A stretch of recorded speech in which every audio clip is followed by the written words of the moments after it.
I'm admitting everyone as we speak. Hello and welcome.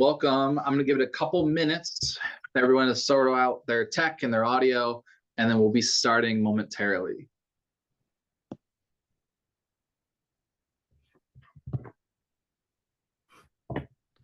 Thank you for being here tonight. I'm Jared. I'm from the University of South Florida. I'm super excited to be able to speak to all of you at a high level about it. I'll give it a couple more minutes so that anybody else is able to come in and get all set up.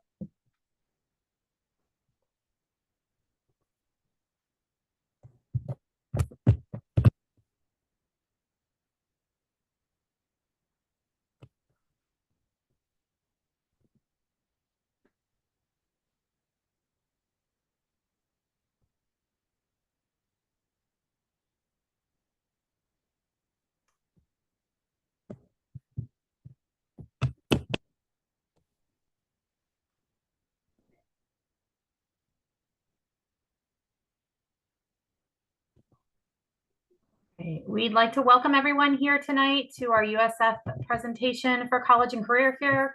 My name is Kathy Kupchak. I am a Pasco County District employee, and tonight we have Jared Hammond with us giving a presentation for USF.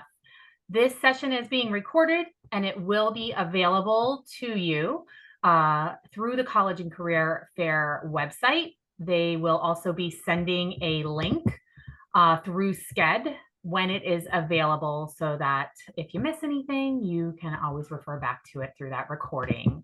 We also would like to encourage you to save your questions until the end of Jared's presentation, and then he will be more than happy to answer those questions. And he will also share his email with you in case you need any more things specifically answered that he might not have gotten a chance to get to, or questions come up afterwards as well. So again, thank you so much for joining us tonight. I'm going to go ahead and let Jared take it away. Yeah, thank you so much. I'm super excited to be able to talk today about University of South Florida. Are you able to see my presentation? Okay, I just want to double check. Super excited to be able to talk about the University of South Florida today. Here, I'm Jared. I'm part of the Office of Admissions. I'm based at the St. Petersburg campus. We have 3 lovely campuses. I'll be able to speak to them all tonight. To give you a little bit of a background, and this is going to give you a little bit of a high level. It might answer a lot of questions that you might have, and then I'll be happy to be able to go into the Q&A after the presentation. But to give it a high level, a little bit of a background of the university, we were founded in 1956, so definitely on the newer side in terms of universities.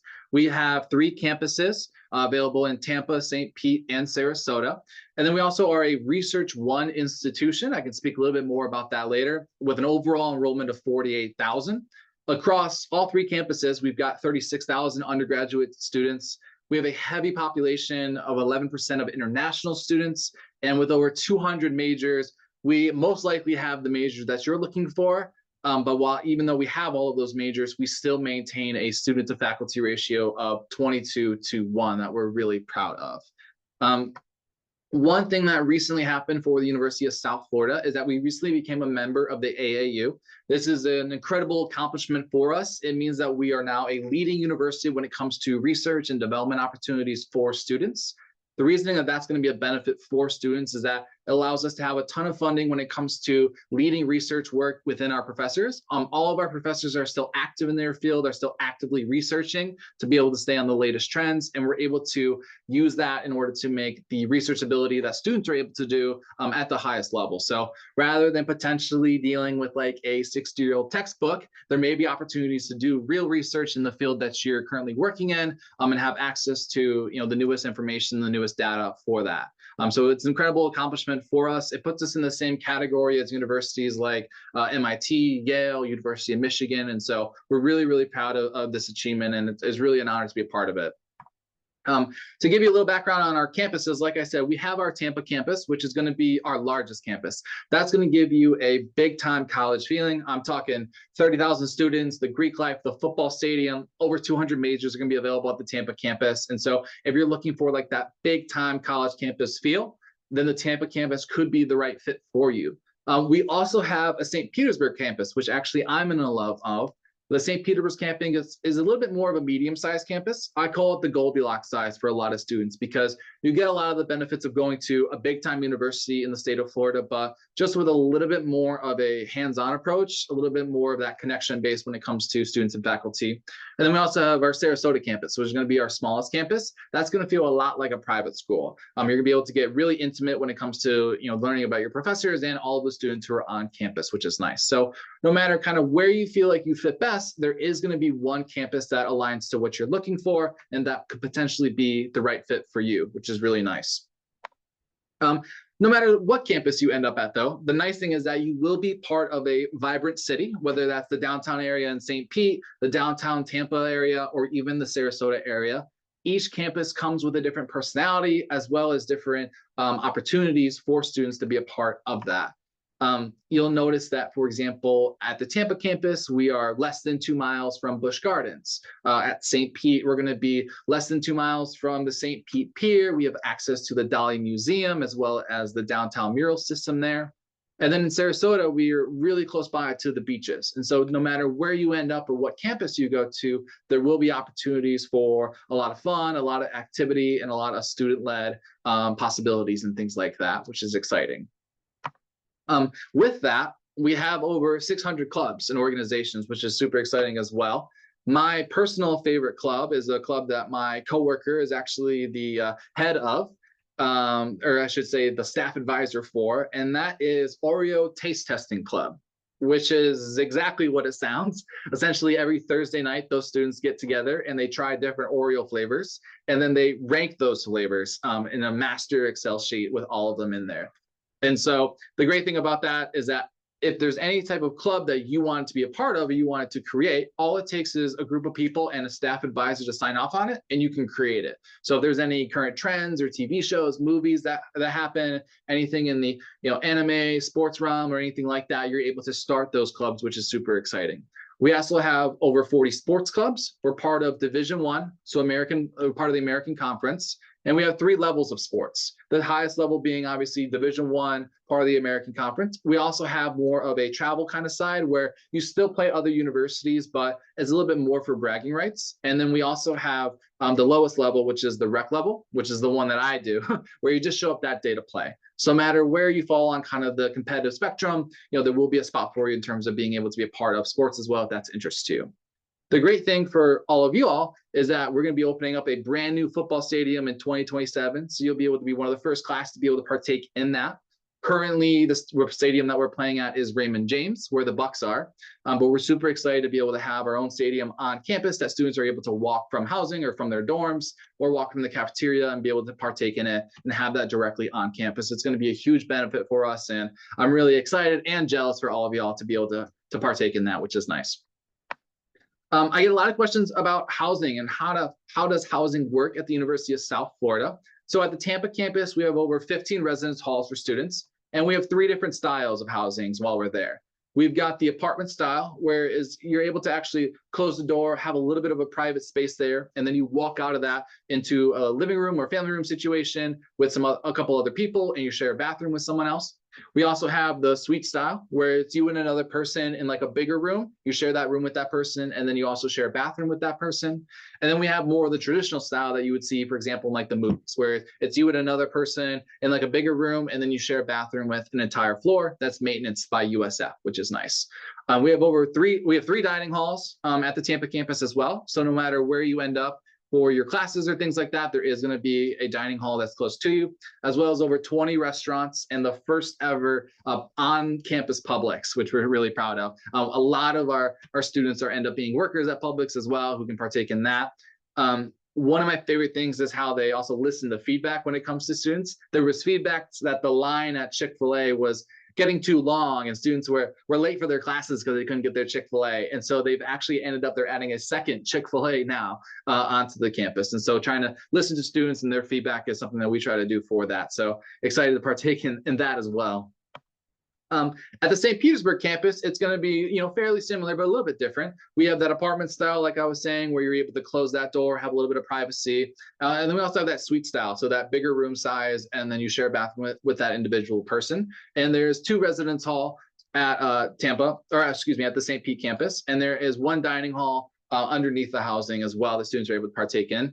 The nice thing is that similar to St. Pete as a community in a downtown area, we have the local restaurant row where local businesses are able to come in and essentially have their food provided for the students, and students are able to taste different restaurants that are available in downtown St. Pete. That way, if they were to have their family come in, a friend come into town or something like that, they kind of have an idea of maybe what restaurant they would want to take that person because they've already had it, for example. And it also allows us to really change up the menu and bring in local businesses, which really aligns to St. Pete as a community and as a city, which we're really excited to do. At the Sarasota campus, there is a brand new student center and residence hall. It just recently opened up. So if you end up at the Sarasota campus, you're going to be in a brand new building, which is really exciting. Right close shortly to that building, there is also all of the classes. So it's a short walk for those students as well. And there is even an on-campus cafe that's ran by all of the hospitality manager or management professors and students. And so students are able to get jobs that way if they're part of the hospitality management, get some work experience, right away, which we're really proud of to have there. So each campus is going to have a little bit of a different flavor that kind of aligns, to that city and to that spot. Now I know all of this sounds, really exciting. So you're probably wondering, how do I actually get into apply and get to come to USF? So I try to break it down into 4 steps to make it as straightforward as possible. Each university is a little bit different. So this is going to be our process. It might be different from another university you've experienced. The first thing you're going to do is obviously, submit your application. So you're able to do that on our website, or you're also able to do that through Common App, which is very popular for a lot of students. The second is that you're going to pay the $30 application fee. If you are a student who potentially gets any type of waivers as it comes to ACT, SAT testing or something like that, or you feel you qualify, reach out to your guidance counselor, your career counselor, and they can potentially support you in getting a waiver for that. The next step would be to submit your official test scores to USF from the testing center. So this is a little bit confusing for students sometimes. Some universities allow you just to upload your test or to send your test through an email. Being that the University of South Florida is a state school, and being that we get over 60,000 applicants, we have to have you go through the official testing center. So reaching out typically to the College Board, for example, and requesting that they send your official test scores to us through official channels. So that's the only way that we're going to be able to get your test, so just keep that in mind. And then the last step is going to be to submit your SSAR, which is your student self-reported academic record. So this is what we use instead of a high school transcript for students. This is something that you're able to fill out that should mirror what your high school transcript looks like. The nice part is that you're able to fill it out before you've graduated high school. Once you've graduated high school and you've decided to come to USF and you've been admitted, we will then request an official high school transcript to be sent over to verify the information that you put on the SSAR. So these are the 4 things, or the 4 steps, I should say, in order to apply to the University of South Florida. Now, knowing a little bit about the process, let's talk about what the evaluation, process is going to look like. And so the University of South Florida is hyper-focused on things like, high school GPA and test scores. Now, the nice thing is that we will automatically recalculate your GPA for you. You don't have to worry about sending us anything. It'll feel similarly to your weighted GPA, but it could be potentially a little bit different than that. If you're part of any pre-AP, pre-IB, honors courses, things like that, you would get a 0.5 increase in terms of your GPA. If you're part of any AP, IB, ACE, or dual enrollment classes, you can get a full point. That potentially could shift a B into an A, like a 3.0 into a 4.0 with that full point, or even take a 4.0 and push it even higher, which is really nice for students to be able to try to help support them in terms of getting the GPA score that they need.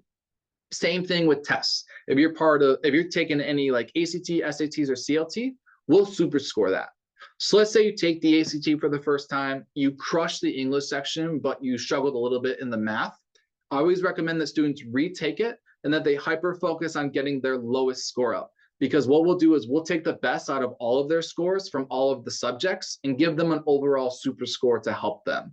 And so that can be a huge advantage for students. And so I always recommend that they try to take multiple tests. We only need 1 test. So only need 1 ACT, 1 SAT, or 1 CLT. You can pick what test aligns the best. But I always recommend that students potentially try more than 1 if they're able to, or try 1 multiple times to try to improve their score. Typically, a student does not improve their score after their third attempt on a test. So if you've taken the ACT 3 times, it may be time to try the SAT and vice versa. So keep that in mind as well. So knowing that we're going to recalculate the GPA and knowing that we're going to superscore the test scores, this is what the average academic profile looks like for students. Now, what you'll notice is that fall is very competitive compared to summer.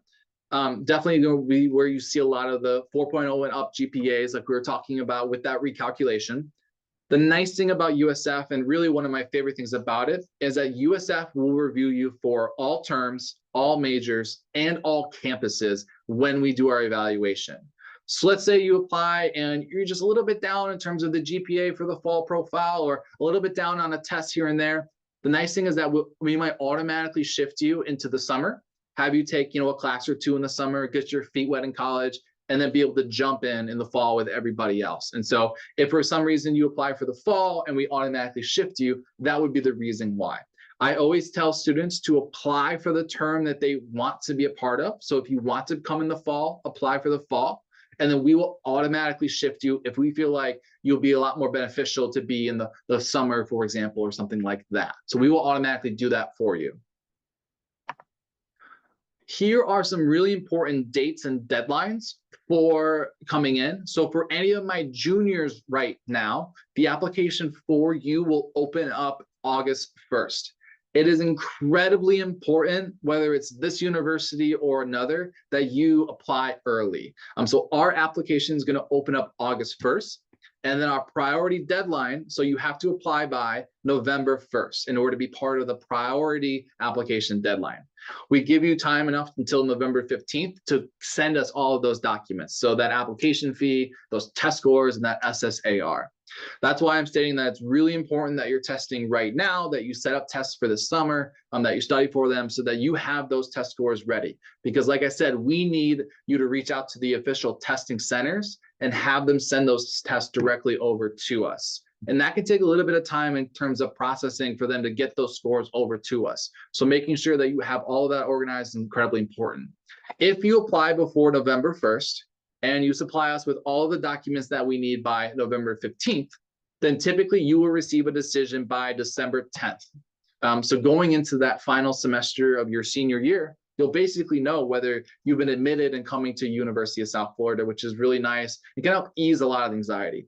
Obviously, that is contingent on being successful that final senior semester. So make sure that you're staying on top of your school. But it can just be really nice just to know where you're going to be heading a little bit early. So that's what that decision is going to be. If you don't apply after November 1st, then you move into rolling admissions, and they will typically receive a decision 4 to 6 weeks after we receive the last item that we needed on the checklist. Now, we talked a little bit about general admission, but we also have an honors college with a separate application. So I get a lot of questions about whether the University of South Florida looks at things like essays or letters of recommendation or volunteer hours and things like that. For general admission, which we just spoke about, we are really specifically looking at things like GPAs and test scores. Just due to the volume that we get over 60,000 applicants. And so we just can't give the love to each essay, for example.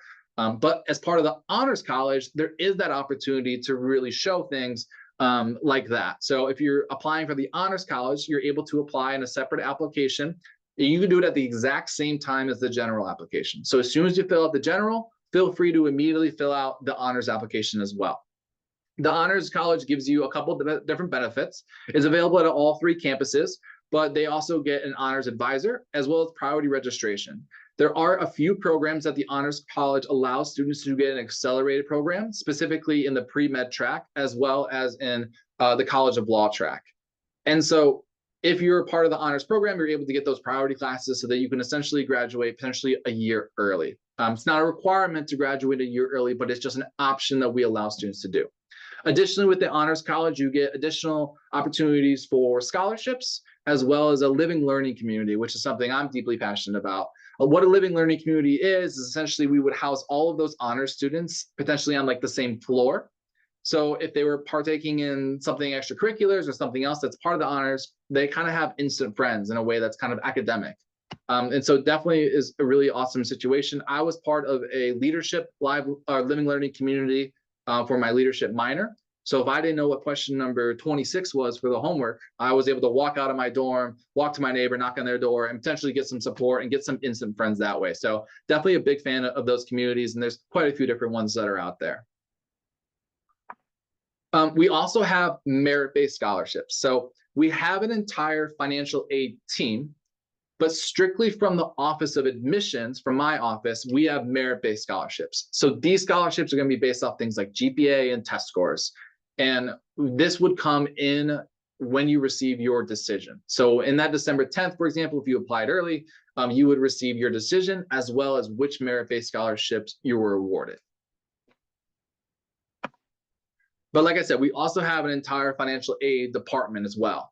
So I always recommend students, even if they feel like they won't qualify for anything as it relates to FAFSA, to still fill one out. And the reason why is because there are certain scholarships that require you to have a FAFSA on file in order to apply to them. Typically, the application for FAFSA opens up sometime in the fall. However, this year it was December 1st. So keep that in mind that it's going to be opening sometime, and make sure that you're able to do your application. There's lots of financial aid support and awards that we could potentially offer students. So my recommendation is if you have questions related to that, that you reach out to the financial aid office. They prefer phone calls, and their phone number is available on our website. And now I would love to be able to open it up for a Q&A. If you have any specific questions, maybe something that's a bit more private, feel free to also email me. I have the email listed up here on the slide. If you would like to go ahead and put some questions in the chat, I would love to be able to answer those as well. I had a question here. It relates to campus housing, offering a private full kitchen, as well as things for allergies and things like that. At each campus and at each dining hall, we have a specific station that has, I think, the 6 most common allergies for students. So things like peanuts, eggs, fish, things like that, that students are able to get, food that has been properly taken care of for that. And then also certain dorms, for example, I know here at the St. Pete campus, we have the RHO dorm. That one has a full kitchen. Some dorms have full kitchens, some do not. So it's just something that you'll want to look into as well. Potentially have a conversation with housing if you're looking for a situation that has that full dorm or full kitchen, excuse me. Oh, if you had questions about 504 accommodations, I would reach out to the accessibility center that we have here on campus. Definitely have access to a lot of different resources for students, whatever they may need. That team and department can support those students in making sure that their accommodations for high school, or even ones that can be specific for the university, that we can get those set up for them. Do children of alumni receive any preference in admissions? Unfortunately, no, children of alumni do not. We don't have something, I think it's called, there's a specific name for that type of, that's not something that the University of South Florida is able to do, being that it is a state public university. Sometimes you'll find that at a private university, but at a public state university, that's not something that we do. How many credits of world language do students typically take?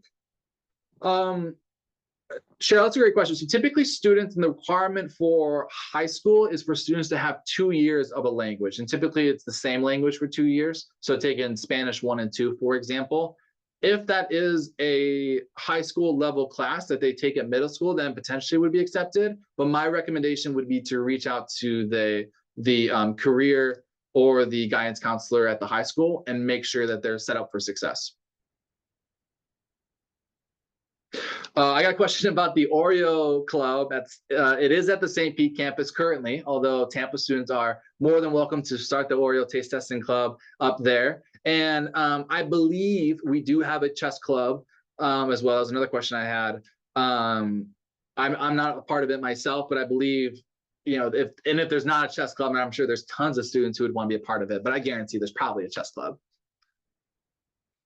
Yes, you are more than welcome to tour the campus over the summer.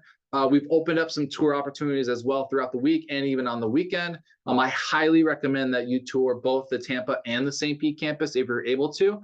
Different energy, different atmosphere that could align better to a student for one reason or another. So I definitely recommend that if you're able to tour both of them. I mean, they're both beautiful. And so typically you might even be able to do them in the same day because they're only about 30 minutes apart. What is the average cost of everything? Good question. So when the University of South Florida talks about finances, or when I talk about it here, I'm going to give you like a full holistic approach. So this is going to include things like tuition and fees, housing and meals, books and supplies, other expenses like gas or going to a football game, and kind of give you like a holistic total average. Typically, that range for an in-state student is about $25,000. Now, 70% of our students get some sort of financial support. So typically that number is a little misleading, but as a whole complete package, that's the number that we have. They have told us that that hasn't been affected and that it hasn't changed in the last 5 years in terms of things like inflation. So we're proud of that. When do the dates open up for summer tour? My recommendation would be to reach out to Campus Visitation. Their information is available on our website. They'll be able to supply you with the dates that are available, whether those are during the week or even potentially some weekend ones. What music programs does USF offer? So the nice thing about University of South Florida being that it's a public school is that all of our majors and all of our minors and all of the classes within those majors and minors are all available on our website in a full situation. But we've got quite a few music programs, whether it's music education, music performance, jazz, music studies, studio, things like that. So typically students are able to find what they're looking for. There might be a certain concentration that aligns with you the best. So that's why my recommendation is to review those classes within those majors to make sure that it aligns to what you're looking for in the music space. These are great questions. I'll go a little bit longer. And then, like I said, my email is available on this slide as well. If you have anything that's a bit more private that you wanted to discuss, or you want to just have it for in the future when you start to apply. Like I said, juniors, our application is going to be opening up August 1st. So as you're going into your senior year, which sounds crazy, but it is going to be opening up. So make sure, I can't stress it enough, that you apply early and that you're taking your test now so we don't run into a situation where you're applying late.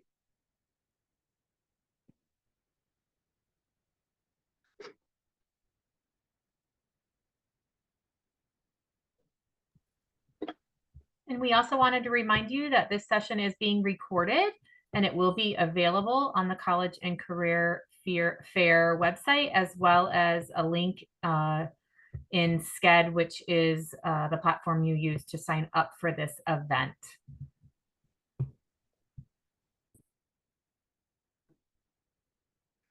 Yes. So our medical program, it's kind of a double-edged sword. So our medical program is a very, very strong program. I would put it up against basically anybody in the state of Florida. And the reason why is because we have access to, like, the Moffitt Cancer Center is actually on campus in Tampa, as well as access to Tampa General. So those students are able to get potentially a true hands-on experience when it comes to that. With that, it's definitely going to be one of the most competitive programs. And so making sure from a GPA and test standpoint that you're really being strong, that you're making sure you're getting great grades is really going to be important for that program. But yes, I would say it's one of the best. This question is about what percentage of Floridians do you take? Typically, based off of like the 60,000 applicants that we get, we do get quite an influx of people from New York, because it's actually more cost effective to come to Florida versus the in-state costs of New York and New Jersey. But I wouldn't have like a direct percentage of what is specifically Floridians that come to USF, but it's going to be, like I said, based off of that pool of 60,000 applicants, the timing of when they apply, making sure that they apply early and with those scores. But I wouldn't be able to give you like a specific number off the top of my head.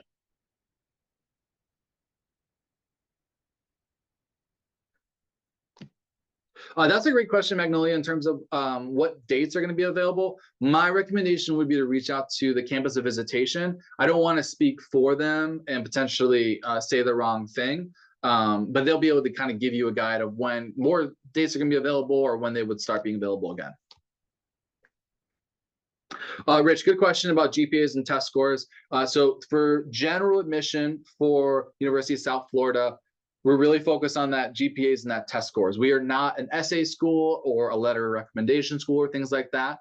As part of the honors college application, we do factor in things like letters of recommendation, essays, potentially volunteer hours, extracurriculars. And so if you're applying for the honors college, then you would see that. But for general admission, we're really focused on GPA and test scores. Feel free to email me instead then, Magnolia, and I will reach out to them directly myself and get you an answer. And my email is available on the website, or right here on this slide. Good question about veterinarian. So we have over 200 majors, and typically the pathway for veterinarian would be students come to the University of South Florida.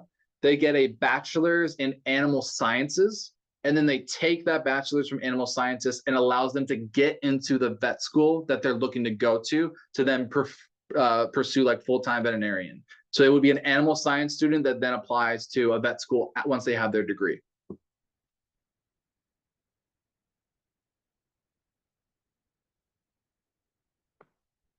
All right, we'll go about 1 more minute. Like I said, feel free to email me anything that is specific. I appreciate that, Rich. One question, is it a good idea to start sending college applications during your junior year? Yes, I believe so. I believe that applying as early as it opens is the best benefit for students. I've had situations where students have held on, like they were nervous to send us like a test score or something, like an SAT score. And so they pushed off applying because they planned on retesting and things like that.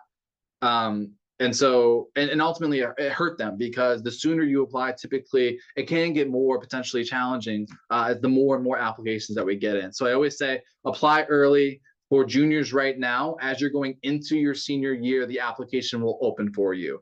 So you would want to apply sometime August 1st.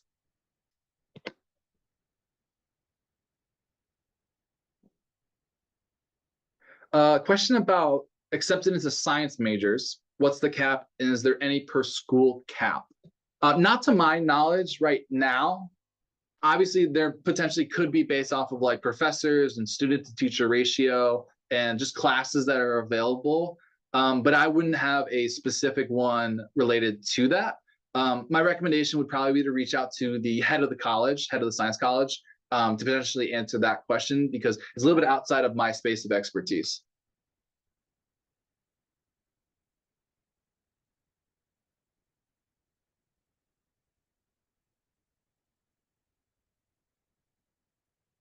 Yeah, great question. And so there is an opportunity for students to resend test scores. And so I always say test early enough to make sure you're testing now. We can potentially test in the summer. If you apply and then let's say you decide to test again sometime in November, there is an opportunity to potentially send that over.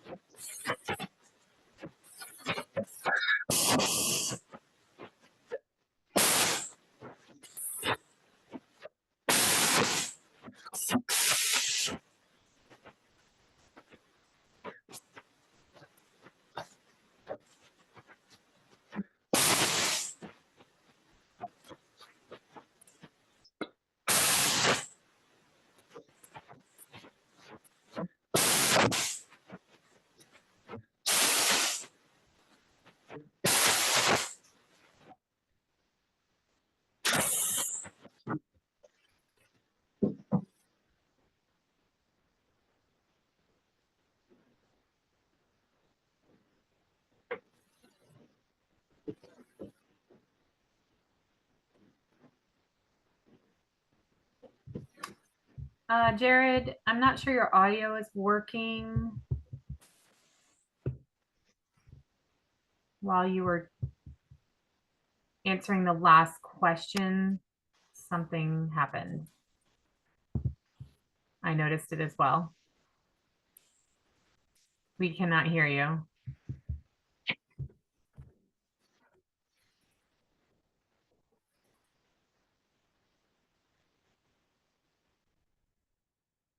It's very staticky.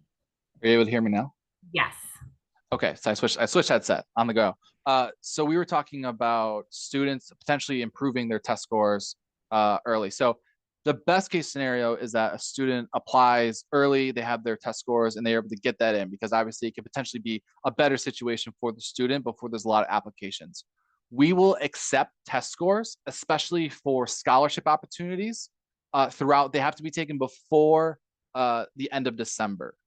So if you apply in August, you have until December, the end of December of that fiscal year, to improve on that test score and potentially send that over to us. But really the best case scenario for that student would be that they apply early and that they have that test score in early, because it can get more competitive. But it is possible, for example, if you were to test in November and improve your score, that you'd be able to send that to us and that we potentially would be able to review that and help. The one thing I want to avoid, though, is students feeling like they shouldn't send us a test score because they feel like it's not at a certain level. Please send that test score to us as soon as possible, because like I said, we will super score it and we can potentially reevaluate it. I've had students hold that score and then they get to the point to where they're part of the rolling admission, and we've accepted so many students and it can be a challenging situation.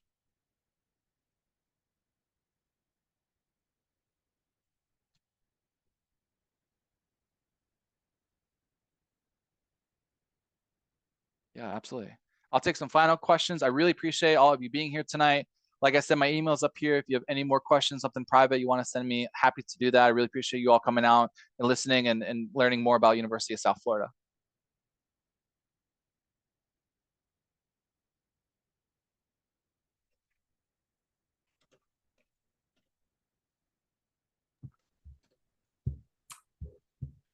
Okay, we'd like to thank everybody for coming out tonight. Jared's email is located right on this screen, admissions@usf.edu. And thank you so much. Go Bulls!